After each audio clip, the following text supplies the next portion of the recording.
ప్రజలందరూ ఓటు బ్యాంక్గా మార్చి కేవలం మనం ఓటు బ్యాంక్గా ఉపయోగించుకొని అసలు వాళ్ళకున్న సమస్య ఏది, వాళ్ళలో కూడా వెనుకబాటుతనానికి కారణం ఏందని చెప్పి గ్రహించినప్పుడు కూడా దానికి సంబంధించి ఆర్థికంగా వాళ్ళకు న్యాయం చేయాలి, వాళ్ళ అభివృద్ధి జరగాలని చెప్పి ఏ రోజు కూడా యూపీఏ లాంటి ఇతర పార్టీలను కూడా ఇవాళ ఆ విధంగా ఆలోచించకపోవడం వలన వాళ్ళ శ్రీ నరేంద్ర మోడీ గారి నేతృత్వంలోని ఇండియా ప్రభుత్వం దేశవ్యాప్తంగా ఆలోచించి ఇవాళ అసలు ఆర్థికంగా వెనుకబాటుతనానికి ముస్లిం యొక్క సమాజం ఆర్థికంగా వెనుకబాటుతనానికి కారణం ఏంటంటే త్రిబుల్ తలాక్ అనేటువంటి విషయాన్ని గుర్తించి దీనివల్ల ముస్లిం సమాజం ఆర్థికంగా వెనుకబాటుతనంతో దాంతో పాటు వాళ్ళ ముస్లిం మహిళల యొక్క బతుకులు నిర్వీర్యమవుతున్న విషయాన్ని గ్రహించి వాళ్ళ త్రిబుల్ తలాక్ యొక్క విధానాన్ని రద్దు చేయడం ఇలా మోడీ గారి యొక్క ప్రభుత్వం సాధించిన గొప్ప విజయంగా మనం గుర్తించాల్సిన అవసరం ఉంది. అనేక రాజకీయ పార్టీలు దీన్ని వ్యతిరేకించినప్పుడు కూడా భారతీయ జనతా పార్టీని మతతత్వ పార్టీగా ఇన్ని రోజులుగా చిత్రీకరిస్తూ ఓటు బ్యాంకు రాజకీయాలకు పాల్పడుతూ రాజకీయ లబ్ధి పొందేటువంటి ప్రయత్నం చేసి దానిలో కొన్ని సందర్భాల్లో విజయం సాధించినప్పుడు కూడా మోడీ గారి ప్రభుత్వం ఏర్పడిన తర్వాత వాస్తవ విషయాలను వివరించి మా యొక్క వెనుకబాటుతనానికి ఇవాళ త్రిబుల్ తలాక్ అనేటువంటి విధానమే ప్రధాన కారణమని భావించినటువంటి తరుణంలో వారి యొక్క ఆలోచనకు అనుగుణంగా శ్రీ నరేంద్ర మోడీ గారి ప్రభుత్వం త్రిబుల్ తలాక్ విధానాన్ని రద్దు చేసిన విషయాన్ని ఒక్కసారి మనందరం గుర్తించాల్సిన అవసరం ఉంది. దాంతోపాటు అయోధ్య విషయంలో గతంలో అనేక సందర్భాల్లో భారతీయ జనతా పార్టీ అయోధ్యలో ఒక సాగుగాజు బట్టి ఇలా ఓటు బ్యాంక్ పాల్పడుతున్నది, అధికారంలో చేపట్టడానికి ప్రయత్నం చేస్తూ చెప్పి అనేక విమర్శలు వస్తున్నప్పుడు కూడా ఇవాళ యూపీఏ ప్రభుత్వం అధికారంలోకి గతంలో వచ్చినప్పుడు కూడా కనీసం ఈ సమస్యను పరిష్కరించాలని చెప్పి ఆలోచన లేకుండా ఉన్నటువంటి తరుణంలో ఇవాళ గౌరవ సుప్రీంకోర్టు ఇచ్చినటువంటి నిర్ణయానికి శిరస వహించి ఇవాళ ఇన్ని రోజులుగా పరిష్కారం కానిటువంటి అయోధ్య రామ జన్మభూమి యొక్క సమస్యకు పరిష్కారం చూపడం ఘనత ఇవాళ భారతీయ జనతా పార్టీ. అయోధ్య రాముడు, అందాల రాముడు, అందరి రాముడు అనేటువంటి ఒక విషయాన్ని గుర్తించి దీని ఓటు బ్యాంక్ విషయంలో ఆలోచించకుండా మెజార్టీ ప్రజల మనోభావాలను కాపాడమే లక్ష్యంగా గౌరవ సుప్రీంకోర్టు అత్యున్నత న్యాయస్థానం తీర్పును శిరస వహించి దానికి అనుగుణంగా నిర్ణయించుకున్న ఘనత ఇవాళ ఇండియా ప్రభుత్వాన్ని, శ్రీ నరేంద్ర మోడీ గారి నేతృత్వంలోని భారతీయ జనతా పార్టీ ప్రభుత్వాన్ని. దాంతోపాటు సిఐ విషయంలో అందరికీ సిటిజన్షిప్ అమెండ్మెంట్ యాక్ట్ విషయంలో ఇవాళ బంగ్లాదేశ్, పాకిస్తాన్, ఆఫ్ఘనిస్తాన్ ఈ రాష్ట్రాల్లో మైనార్టీలుగా ఉన్నటువంటి ప్రజలను విధ్వంసాలకు గురి చేస్తూ అరాచకాలకు పాల్పడుతూ అఘాయిత్యాలకు పాల్పడుతూ బలవంతపు మత మార్పులకు పాల్పడుతున్న తరుణంలో ఆ ప్రజలందరూ కూడా తల్లి భారతావని ఒడిలో రక్షణ పొందడానికి ఈ దేశ పౌరులుగా వస్తే వారందరూ కూడా పౌరసత్వం కల్పించడమే లక్ష్యంగా ఇలా శ్రీ మోడీ గారు సిటిజన్షిప్ అమెండ్మెంట్ యాక్ట్ తీసుకొస్తే ఈ దేశంలో విధ్వంసాలు సృష్టించి ప్రజలలో కూడా అవాస్తవాలను వాస్తవాలుగా చూపెట్టే ప్రయత్నం చేస్తూ ప్రజల్లో కూడా అయోమయం సృష్టించి దాన్ని కూడా ఓటు బ్యాంకు రాజకీయాల కోసము మార్చుకునే ప్రయత్నం చేస్తున్న సందర్భంలో ఏది జరిగినా ఎవరు ఎన్ని అడ్డంకులు సృష్టించినప్పుడు కూడా దాన్ని ఖాతరు చేయకుండా ఇవాళ దేశ ప్రజల కోసం తీసుకున్న నిర్ణయంగా ఇవాళ మోడీ గారు ఒక ధైర్యంగా ఒక సాహసోపేతమైన నిర్ణయం తీసుకున్న విషయాన్ని దేశ ప్రజలందరూ గుర్తించి భారతీయ జనతా పార్టీకి మద్దతు తెలిపిన విషయాన్ని ఒక్కసారి మనందరం గుర్తుంచుకోవాల్సిన అవసరం ఉంది. 17వ లోక్సభలో ఇంతవరకు ఎక్కడ జరగని విధంగా దాదాపు 36 బిల్లు లోక్సభలో ఆమోదం పొందించిన ఘనత శ్రీ నరేంద్ర మోడీ గారి నేతృత్వంలోని ఇండియా ప్రభుత్వాన్ని. ఇవన్నీ కూడా ఈ సంవత్సర కాల వ్యవధిలో శ్రీ నరేంద్ర మోడీ గారి యొక్క తీసుకున్న నిర్ణయం ఇది భారతీయ జనతా పార్టీ గొప్పతనం. ఇవన్నీ ఇన్ని నిర్ణయాలు తీసుకుంటే కూడా ఒక మంచి ఆలోచనతో స్వీకరించినటువంటి ఈ దేశంలో విపక్ష పార్టీలు ప్రతి దానిని ఒక విమర్శనాత్మక దూరంతో చూస్తూ ప్రజల్లో కూడా అయోమయం సృష్టించే ప్రయత్నం చేస్తున్నారు. విపక్ష పార్టీలుగా సూచనలు సలహాలు ఇవ్వడము ఒక బాధ్యతగా భావించే స్థలంలో దానికి భిన్నంగా ఒక విచిత్ర వ్యవహార శైలితో ఈ దేశంలో అలజడి సృష్టించడంతో పాటు విధ్వంసాలతో వాళ్ళ ప్రజల్లో కూడా అయోమయం సృష్టించే ప్రయత్నం చేయడం నిజంగా ఇంతకంటే సిగ్గుచోటి ఇంకోటి కాదు. దాంతోపాటు ఈ మధ్యలో కరోనా అనే మహమ్మారి ప్రపంచాన్ని వణికిస్తున్న తరుణంలో ఇవాళ శ్రీ మోడీ గారు రాబోయే అనర్థాలను గుర్తించి అత్యధిక 130 కోట్ల జనాభా ఉన్నప్పటికీ కూడా ఇవాళ ప్రపంచంలో ఏ దేశం కూడా ఆలోచించిన తరుణంలో అన్ని దేశాలు కూడా కరోనా వైరస్తో ఇబ్బంది పడుతున్న తరుణంలో సంపాదన ముఖ్యం కాదు, సమాజ క్షేమమే ముఖ్యమైనటువంటి ఒక విశాల దృక్పథంతో ఒక సంకల్ప దీక్షతో వాళ్ళ దేశవ్యాప్తంగా లాక్డౌన్ ప్రకటించిన తర్వాత ఈ దేశంలో ఏ ఒక్క నిరుపేద వ్యక్తి ఆకలితో అలమటించదన్న ఉద్దేశంతో అందరికీ ఒక స్ఫూర్తిదాయకమైన సందేశం. ఈ దేశంలో అన్ని సంస్థలు రాజకీయాలకు అతీతంగా సేవా దృక్పథంతో ఈ దేశ ప్రజలను ఆదుకోండి అని ఒక స్ఫూర్తిదాయకమైన ఇచ్చినటువంటి పిలుపును శిరసావహించి దేశవ్యాప్తంగా భారతీయ జనతా పార్టీ కార్యకర్తలతో పాటు అనేక మంది స్వచ్ఛంద సంస్థలు వాళ్ళన్నీ కూడా సేవా దృక్పథంతో ఈ దేశ ప్రజలను ఆదుకునే ప్రయత్నం చేసింది. తన ముఖ్యంగా భారతీయ జనతా పార్టీ కార్యకర్తలందరూ కూడా ఒక సేవా దృక్పథంతో రాజకీయ కోణంతో కాకుండా వాళ్ళ 3 నెలల పాటు నిరంతరం ఇలా అనేక మంది పేద ప్రజలను ఆదుకున్నటువంటి ఒక గొప్ప విషయాన్ని నిజంగా దేశ ప్రజలందరికీ గమనించాల్సిన అవసరం ఉంది.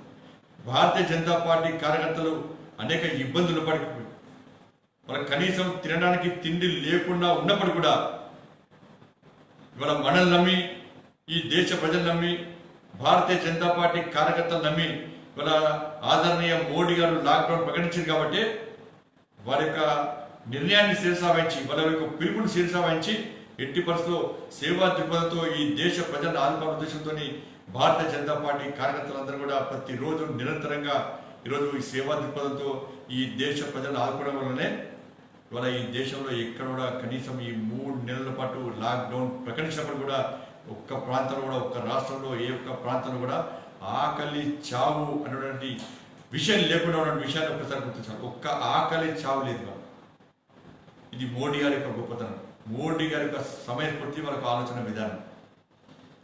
ఇవాళ ఫిబ్రవరిలో వరల్డ్ హెల్త్ ఆర్గనైజేషన్ WHO భారతదేశాన్ని అప్రమత్తం చేసి కరోనా విషయంలో జూలై నాటికి దాదాపు 20 లక్షల కరోనా పాజిటివ్ కేసులు వచ్చే ప్రమాదం ఉందని చెప్పి WHO హెచ్చరించబడి కూడా జూలై నాటికి 20 లక్షల మందికి కరోనా పాజిటివ్ వచ్చే అవకాశం ఉందని చెప్పి ఆ ప్రమాదం ఉందని హెచ్చరించబడి కూడా ఇవాళ వారి యొక్క హెచ్చరికను పటాపంచ చేసి కేవలం 2 లక్షలు కూడా ఇవాళ దాటినటువంటి ఒక మంచి వాతావరణం ఉంది. ఇంకా తగ్గటువంటి అవకాశం ఉంది. తగ్గాలని కోరుకోవాల్సిన బాధ్యత మనందరి మీద ఉంది. ఇదే విషయంలో లాక్డౌన్ ప్రకటించిన తర్వాత ఈ దేశంలో అనేక ఇబ్బందులు ఎదురయ్యేటువంటి ప్రమాదం ఉంది కాబట్టి ఆర్థికంగా ఏ రాష్ట్రం కూడా ఇబ్బంది పడదు, ప్రజలకు ఇబ్బంది కావద్దు, ముఖ్యంగా పేద ప్రజలకు ఇబ్బంది కావద్దు ఉద్దేశంతో అన్ని సెక్టార్ ప్రజలు అన్ని వర్గాల ప్రజలకు న్యాయం జరగాలన్న ఉద్దేశంతో 20 లక్షల కోట్ల ప్యాకేజీని ప్రకటించినటువంటి విషయాన్ని ఒకసారి మనం గుర్తుంచుకోవాల్సిన అవసరం ఉంది. దీని ద్వారా అన్ని రంగాల ప్రజలకు, అన్ని సెక్టార్ ప్రజలకు, అన్ని రాష్ట్రాలకు న్యాయం జరగాలన్నటువంటి ఒక ఉద్దేశంతో ఇవాళ ఈ 3 నెలల కాల వ్యవధికి ఇవాళ 20 లక్షల కోట్ల ప్యాకేజీని ప్రకటించిన ఘనత ఇవాళ శ్రీ నరేంద్ర మోడీ గారు. ఇవన్నీ కూడా ఈ సంవత్సర కాల వ్యవధిలో మనం తీసుకున్న నిర్ణయాలు. ఇవాళ ఇన్ని లక్షల కోట్ల ప్యాకేజీ ప్రకటిస్తే ఇవాళ కరోనా విషయంలో ఇతర రాష్ట్రాల విషయాన్ని పక్క పెడితే మన రాష్ట్రంలో ఏం జరుగుతుందో ఒక్కసారి ఆలోచించు. భారతీయ జనతా పార్టీ ఇవాళ మొదటి నుంచి కూడా హెచ్చరిస్తూ వస్తున్నది. ఇవాళ కరోనా బారి నుంచి ప్రజలను కాపాడడానికి వాళ్ళ కుటుంబాలను సైతం పక్కకు పెట్టి నమ్ముకున్న వృత్తిని దృష్టిలో ఉంచుకొని ప్రజలను కాపాడాలనే దృఢ సంకల్పంతో సేవ చేస్తున్నటువంటి డాక్టర్ల విషయంలో కానీ, పారామెడికల్ సిబ్బంది విషయంలో కానీ, శానిటేషన్ సిబ్బంది విషయంలో కానీ, ఆశా వర్కర్ల విషయంలో కానీ, అంగన్వాడీ వర్కర్ల విషయంలో కానీ, పంచాయతీరాజ్ విషయంలో కానీ, వాళ్ళ పోలీస్ రంగం విషయంలో కానీ అనేక రంగాల్లో ఈ శాఖలకు సంబంధించి ఉద్యోగస్తులందరూ కూడా కష్టపడి పనిచేస్తారు కాబట్టి వాళ్ళని కాపాడాలని చెప్పి అనేక సందర్భాల్లో భారతీయ జనతా పార్టీ ఈ రాష్ట్ర ప్రభుత్వానికి సూచనలు సలహాలు ఇస్తూ వస్తున్నప్పుడు కూడా పీపీకి సందేయండి, డాక్టర్లు ఇబ్బంది పడుతున్నారు, పారామెడికల్ సిబ్బంది ఇబ్బంది పడుతున్నారు, నర్సులు ఇబ్బంది పడుతున్నారు, శానిటేషన్ సిబ్బంది ఇబ్బంది పడుతున్నారు అని చెప్పినప్పుడు కూడా ఈ ప్రభుత్వం ప్రతిసారి ఐసీఎంఆర్ గైడ్లైన్స్, కేంద్ర ప్రభుత్వ సూచనలు చెప్పి ఇవాళ ఈ ప్రజలను, ఈ శాఖ సిబ్బందులను, డాక్టర్లను కాపాడేటువంటి విషయంలో చాతకంతో వ్యవహరిస్తున్న సందర్భంలో ఇవాళ మేము సూచన సలహాలు ఇస్తే మళ్ళీ తిరిగి ఈ నేరాన్ని కేంద్రం దిక్కు నెట్టేటువంటి ప్రయత్నం చేస్తున్నారు. ఇవాళ ఐసీఎంఆర్ గైడ్లైన్స్ అంటున్నారు. ఐసీఎంఆర్ గైడ్లైన్స్ కానీ, కేంద్ర ప్రభుత్వ నిబంధనలు కానీ కేవలం తెలంగాణ రాష్ట్రానికి పరిమితం కాదు, దేశవ్యాప్తంగా అన్ని రాష్ట్రాలకు పరిమితం. ఇతర రాష్ట్రాలు లక్షల సంఖ్యలో టెస్టులు చేస్తుంటే మరి రాష్ట్ర ప్రభుత్వం కనీసం పట్టుమని 25,000 నుంచి కూడా టెస్టులు చేయాలి. ఇతర రాష్ట్రాలు కూడా పారదర్శకంగా హెల్త్ బులెటిన్ రిలీజ్ చేస్తే ఈ రాష్ట్ర ప్రభుత్వం దానికి భిన్నంగా వివరిస్తున్నది. ఇవాళ వాళ్ళే పొంతలు లేకుండా సమాధానం ఇస్తున్నారు. కనీసము కరోనా వైరస్ వల్ల ఎంతమంది మరణించారంటే వాటి కూడా చెప్పలేని పరిస్థితి, ఎన్ని టెస్టులు చేస్తున్నా చెప్పలేని పరిస్థితి, డాక్టర్లను కాపాడలేని పరిస్థితి, ఇతర శాఖ సిబ్బందులను, నర్సులను కూడా కాపాడలేని పరిస్థితి. మన పైకి మాత్రం మీ పీపీకేసి ఎన్ని అందుబాటులో అంటే అందుబాటులో ఉండడం ముఖ్యం కాదు, అవి ఏ విధంగా ఇలా సిబ్బందికి ఉపయోగపడుతున్న విషయాన్ని ప్రభుత్వం స్పష్టం చేయాల్సి వస్తుంది. నిన్న మధుసూదన్ అనే విషయంలో మేము అడ్వకేట్ పెట్టి వాళ్ళ కోర్టును ఆశ్రయించినాం. వాళ్ళ కనీసం మధుసూదన్ అనే వ్యక్తి అసలు బ్రతుకున్నాడా, మరణించిండా అనే విషయంలో ఇప్పుడు కూడా ఇలా వాస్తవ విషయం ప్రజల గురించి ప్రయత్నం చేస్తున్నారు. మంత్రి మరణించిందంటే నోడల్ ఆఫీసర్, హాస్పిటల్ సూపరింటెండెంట్ మాత్రము 3 రోజులు డిశ్చార్జ్ చేస్తూ ఉంటున్నారు. కనీసం ఆ కుటుంబానికి ఇప్పుడు కూడా సమాచారం ఇచ్చే ప్రయత్నం చేస్తలేరు. మంత్రి ఏమో కుటుంబ సభ్యులకు సమాచారం ఇస్తామంటారు, కానీ కోర్టుకు మాత్రం ఇవాళ మేము వాళ్ళ ఈ పక్కింటి వ్యక్తికి సమాచారం ఇస్తామంటారు. తండ్రి చనిపోతే కుటుంబ సభ్యులకు సమాచారం ఇస్తారు. తండ్రి చనిపోయాక నెక్స్ట్ డేనే వాళ్ళ కొడుకు చనిపోతే మాత్రం కుటుంబ సభ్యులకు సమాచారం పరిస్థితి లేదు. పక్కింటి వ్యక్తులకు సమాచారం ఇచ్చండి, కొడుకు సమాధానం చెప్తారు ప్రభుత్వం. కానీ ఇవన్నీ కూడా ఇవాళ ప్రభుత్వంకు చిత్తశుద్ధి లేదు. కేవలము కేంద్ర ప్రభుత్వము ఇన్ని నిధులు ఇస్తే ప్రతి పైసా కేంద్ర ప్రభుత్వము చెల్లించడానికి సిద్ధంగా ఉందని చెప్పినప్పుడు కూడా, కేంద్ర ప్రభుత్వం నిధులు ఇచ్చినప్పుడు కూడా ఇవాళ ప్రభుత్వం వాటన్ని కూడా దారి మళ్లించి జేబులు నింపుకునే ప్రయత్నం చేస్తుంది. కాబట్టి ఒక పారదర్శకత లేకపోవడం వల్లనే ఇవాళ కరోనా పాజిటివ్ కేసుల సంఖ్య పెరుగుతూ ఉన్నది. ఇవాళ ఈ విషయంలో ప్రభుత్వం పూర్తిగా చేతకంతనంగా ప్రజలు భావిస్తూ ఉన్నారు. ప్రభుత్వం టెస్టులు చేయనప్పుడు కూడా ఇవాళ పాజిటివ్ కేసుల సంఖ్య పెరుగుతుందంటే ఒక్కసారి మనం ఈ ప్రభుత్వం ఆలోచించాల్సిన అవసరం ఉంది. ఐసీఎంఆర్ నిబంధనలు, ఐసీఎంఆర్ గైడ్లైన్స్ కానీ, కేంద్ర ప్రభుత్వ నిబంధనలు తెలంగాణ రాష్ట్రానికి ప్రత్యేకంగా ఉండే, కానీ తెలంగాణ రాష్ట్రం మాత్రము 370 ఆర్టికల్ గతంలో ఏ విధంగా దానికి అనుగుణంగా వివరిస్తుంది తెలంగాణ వ్యవహారాలంతా కూడా.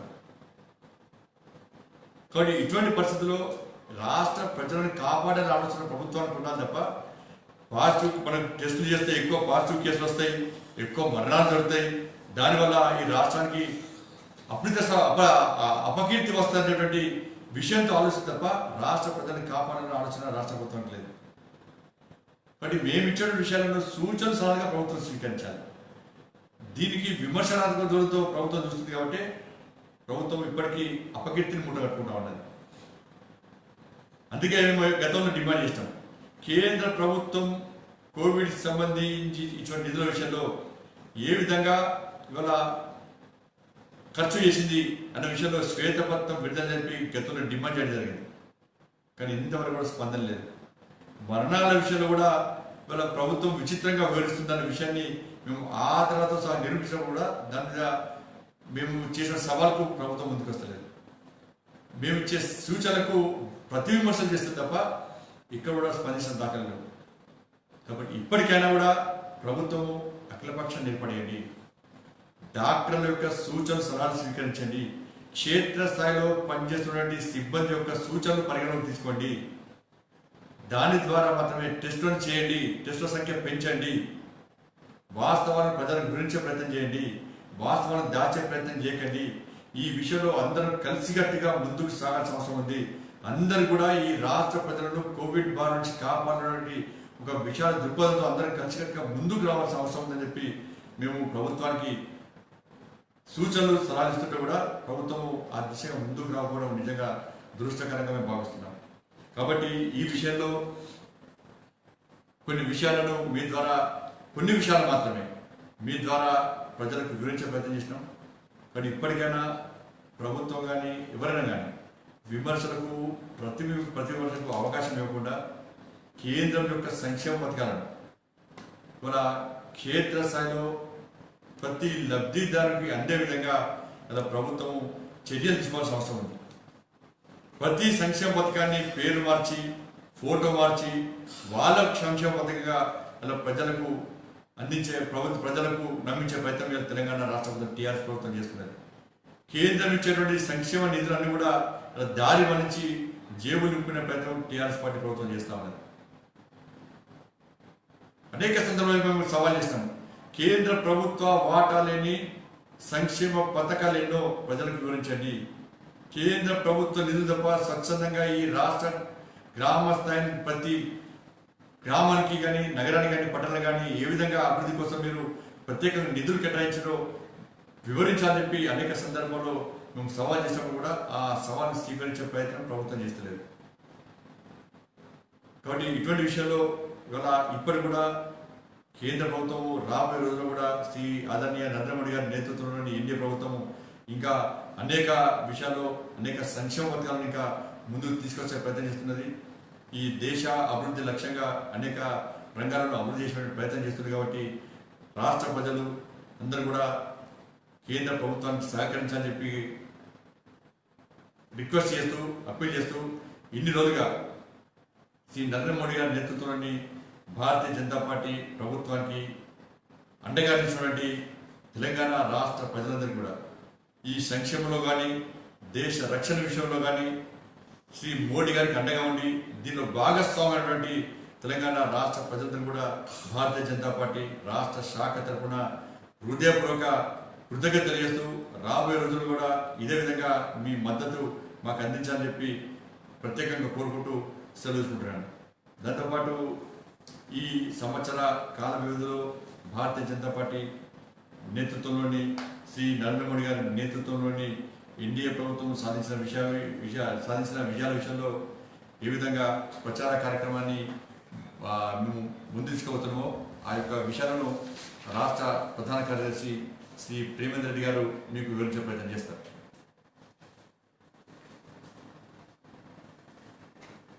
ప్రేమేందర్ రెడ్డి గారు.